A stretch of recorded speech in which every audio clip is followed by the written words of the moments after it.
Hello everyone, Spencer here, also known as ScreenSpeak, and in today's video, this is my review for Good Luck. Have fun, don't die. So without further ado, let's discuss.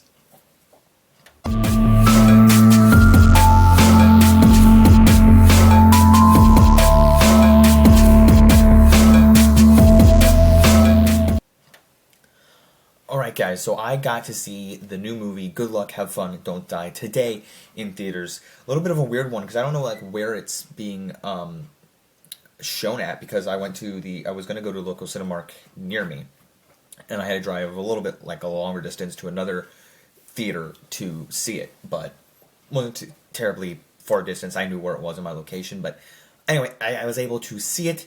I loved it. This is actually my favorite movie of the year. This dethroned Bone Temple and even Standout, two January horror releases that I absolutely loved, and this is the movie of the month right here. Now I also want to see Wuthering Heights. I watched Cold Storage. I want to watch Goat, but this one, I watched Cold Storage last night. I'll make a review on that. But this one was bonkers and amazing. If you don't know, the movie Everything Everywhere All at Once is my third favorite movie of all time. It is such a great sci-fi movie. It's bonkers and I love it.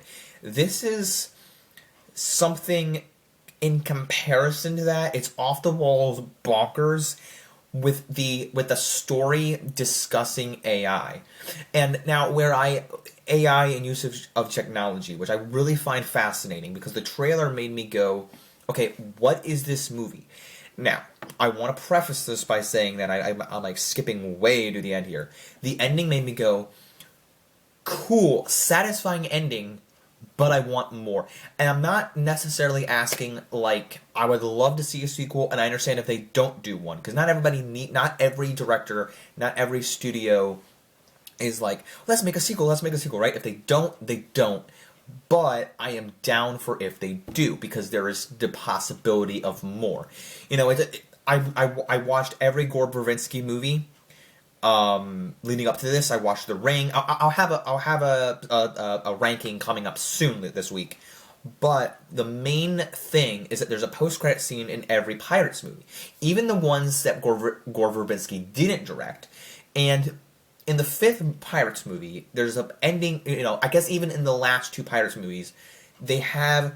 In the third Pirates movie, they set it up for the fourth movie, and in the two the two following that, the ones that Gore Verbinski did not direct, have a post-credit scene that have never been paid off. Now, this movie, I did not stick around to the very end. I looked it up. There wasn't anything to stick around for. If I missed something, that's on me. But the actual ending before the flashy credits, it felt contained to this story, yet still feeling like there's more. In the end of the Pirates, the fifth movie, it feels like, cool, we're setting it up for more, but we don't know what's going on with our franchise. This is the first movie of this, and all I can say is that I loved it. I want more, but I'm fine if they don't, sort of thing. So it's kind of all vague, and it's just my thoughts. If you're demanding for a sequel, cool. But first of all, the characters. This reminded me. So Furiosa had chapters, and there's other movies that have chapters. The movie Weapons last year did this cool thing. I don't know, the time is accurate, 10, 15, 20 minutes-ish, they would go through each character in the movie. And this felt similar to that, but what felt really cool and different, cool is it not the correct word? We've probably had movies like this before, but I just haven't seen one in quite a while, modern day in the theater, where we're taken through this journey. We just get, in the trailer, we just get swept into Sam Rockwell's story of him saying, it's not a robbery, this is a revolution, come with me, because I'm from the future, and this is all really effed up, so I need to create a team, and he's done this 116 times, or this is the 117th time he's gone into the same diner, and so he creates this, team of, characters actors of Zazie Beetz, Michael Peña, Juno Temple Keeley from Ted Lasso, and Zazie Beetz, who's been in Invincible, Deadpool, Bullet Train, you name it. It's just great characters. Michael Peña from Ant-Man. And, you know, I think the guy that died, I think Scott, was he Milton in the Suicide Squad? I need to look that up, but he looked exactly like Milton from Suicide Squad, and I'm like, maybe it is, maybe it isn't. And all these little nuggets of information that get in, you know, I'm losing words here.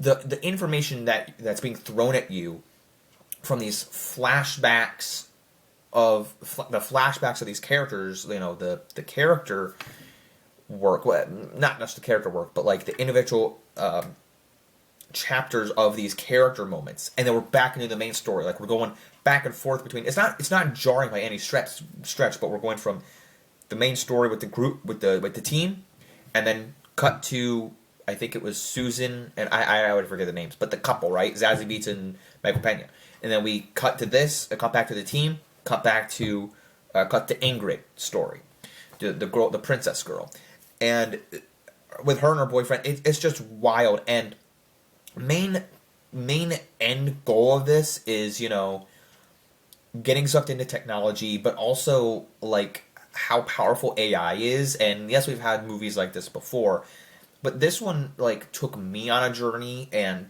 I think like I was talking about this with my friend last year after Running Man, like because I was comparing this to Running Man. I'm like, you know, the usage of technology is really something here, and you know, because it really felt like, you know, the Running Man was in the game show, and like the usage of technology, recording everything, and what's real, what's fake. It's like I wasn't ready for this like I was for Running Man, because I was excited for this movie, but it came out in February, and not a lot of movies do well in January and February, but I love this.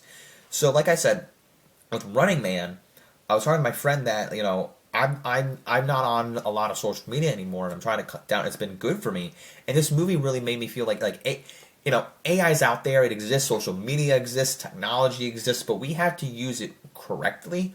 It's a resource, use it well, don't damage yourself, be healthy. You know, go take a walk, go, you know, if it's the right temperature, go swim in a pool, go do something, you know. Yes, you can watch a movie.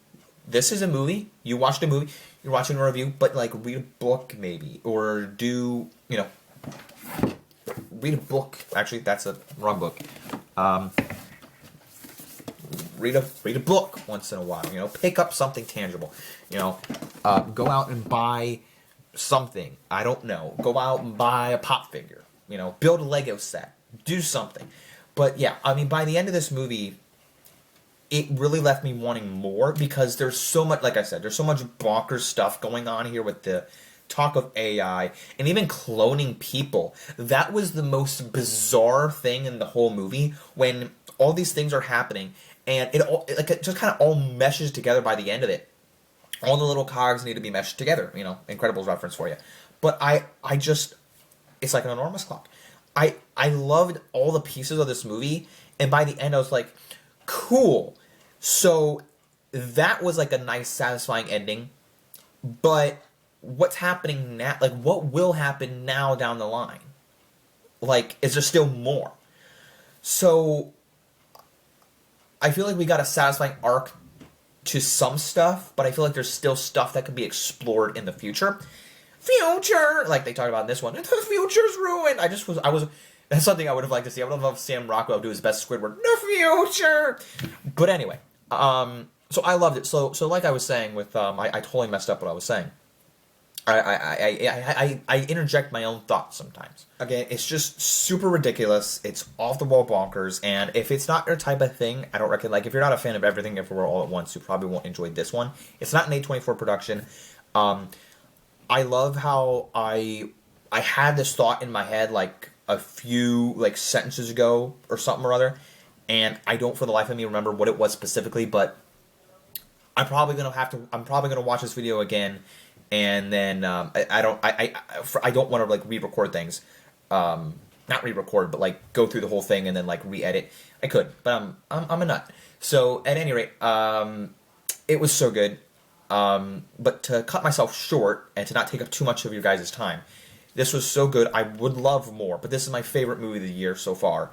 It is, a 9.5 out of 10. I think if they like made it even an even better ending, it might be a 10 out of 10. But a 9.5 ending, and I want more. I want more. 9.5 A plus. What's Letterboxd score? 4.5 stars out of 5. Dude, how can do math because there's no 10 stars on Letterboxd. So that's the rating. Don't forget to leave a like if you did enjoy the review, and stay tuned for what else I got coming. I guess coming this year. Doomsday? This is a doomsday in and of itself. Yeah, well, with that movie out of the way, Doomsday's coming, so good luck, have fun, don't die with that movie. And I'll see you guys later. Don't forget to leave a like, subscribe, follow me, don't forget to keep calm, watch screen. Peace out, everyone. Bye.